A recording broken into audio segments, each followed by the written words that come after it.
Bora mergulhar numa visão de mundo muito, muito antiga.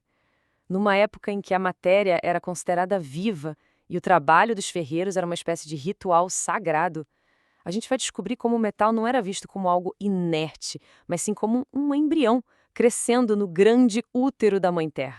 Para a gente começar, olha só essa imagem. É uma estilogravura do século XVI, chamada Alquimia. A gente vê uma figura ali cercada de instrumentos que hoje parecem de um laboratório de química, né? Mas o que será que ela está realmente nos dizendo sobre o passado? Essa é a grande questão.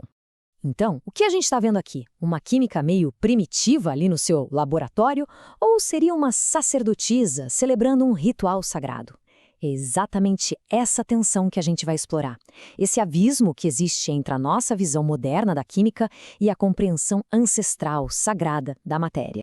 E para a gente conseguir entender essa mentalidade, o ponto de partida é a matéria em si. Para os nossos antepassados, tudo, especialmente os minerais, pertencia a uma mãe terra sagrada e viva. Porque aqui está o pulo do gato.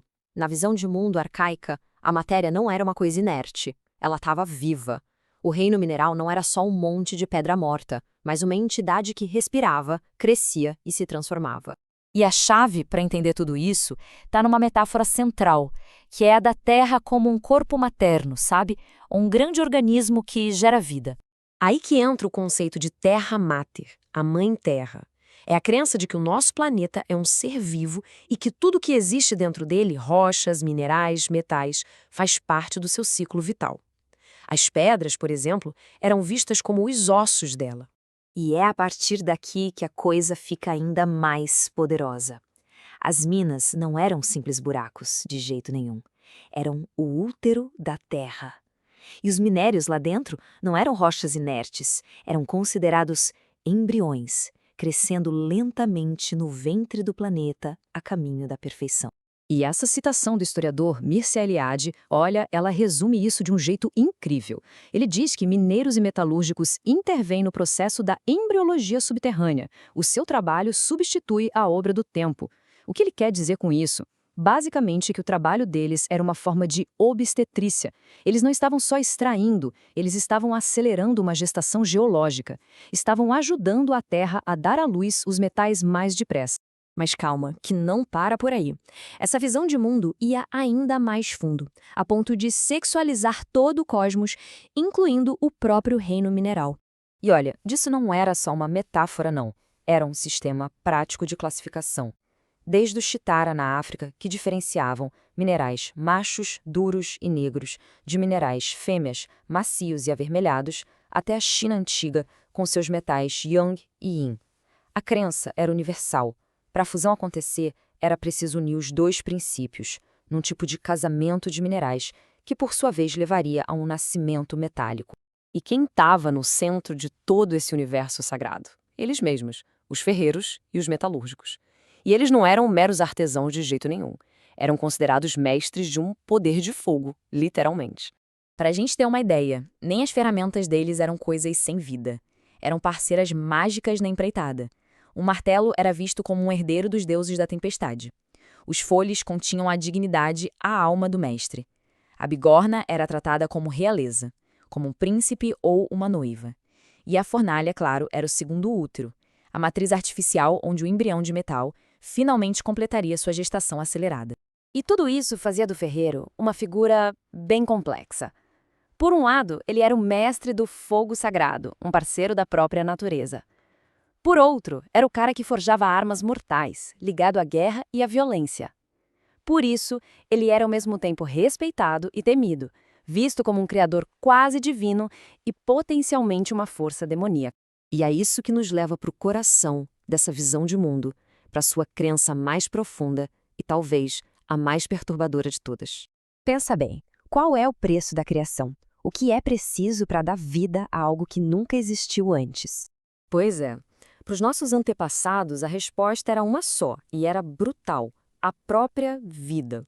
Acreditava-se que toda a criação exigia um sacrifício. Para que um objeto novo ganhasse vida, uma alma tinha que ser transferida para ele. A vida só podia nascer de outra vida que se extinguia. Tem uma lenda chinesa que ilustra isso de um jeito, nossa, de arrepiar. O ferreiro Kanxiang não conseguia de jeito nenhum fundir o metal. Então a sua esposa, Mu Ye, se ofereceu atirando-se na fornalha. E só aí a fusão aconteceu. Ela sacrificou a própria vida para dar à luz as espadas perfeitas. E isso não era um caso isolado, não. A gente vê essa ideia de sacrifício por todo o mundo antigo. Na China, onde cabelo, unhas ou até vítimas humanas eram lançadas ao fogo. Nos mitos Azur da Índia, em que os primeiros ferreiros são eles próprios sacrificados. E em várias culturas da África, onde rituais com um feto ou um pedaço de placenta eram usados para consagrar uma nova fornalha, basicamente transferindo a força vital para o metal. E é exatamente desse universo, desse caldo cultural todo, que vai nascer a base espiritual da alquimia. A lógica da progressão é fascinante. Pensa comigo. Primeiro, tem o ritmo da natureza, os minérios amadurecendo lentamente até virar ouro, ao longo de milênios. Depois, vem a aceleração do ferreiro, a fornalha apressa essa maturação. E, por fim, a ambição do alquimista, completar a obra da natureza num piscar de olhos, transformando metais comuns no ouro perfeito. A alquimia é basicamente o auge dessa visão de mundo. Só que o alquimista, ele não queria só aperfeiçoar a matéria. A ambição dele era dupla. A transformação do metal era inseparável da sua própria transformação espiritual. Ao aperfeiçoar a natureza, ele buscava, no fundo, aperfeiçoar a si mesmo. Tem um texto alquímico do século XIV que resume essa ambição toda perfeitamente. O que a natureza não pode aperfeiçoar em um longo espaço de tempo, nós realizamos em um curto período com nossa arte. Era, no fundo, uma colaboração audaciosa com o cosmos, uma tentativa de ajudar a criação a atingir a sua forma mais perfeita. E essa viagem toda ao passado acaba nos deixando com uma baita pergunta para o presente, né? Os nossos antepassados tentaram aperfeiçoar a matéria para se aperfeiçoarem. O que a nossa relação com a tecnologia de hoje, da inteligência artificial à engenharia genética, revela sobre o nosso próprio desejo de acelerar, de transformar e, quem sabe, de aperfeiçoar a condição humana. A questão, como a gente vê, continua totalmente em aberto.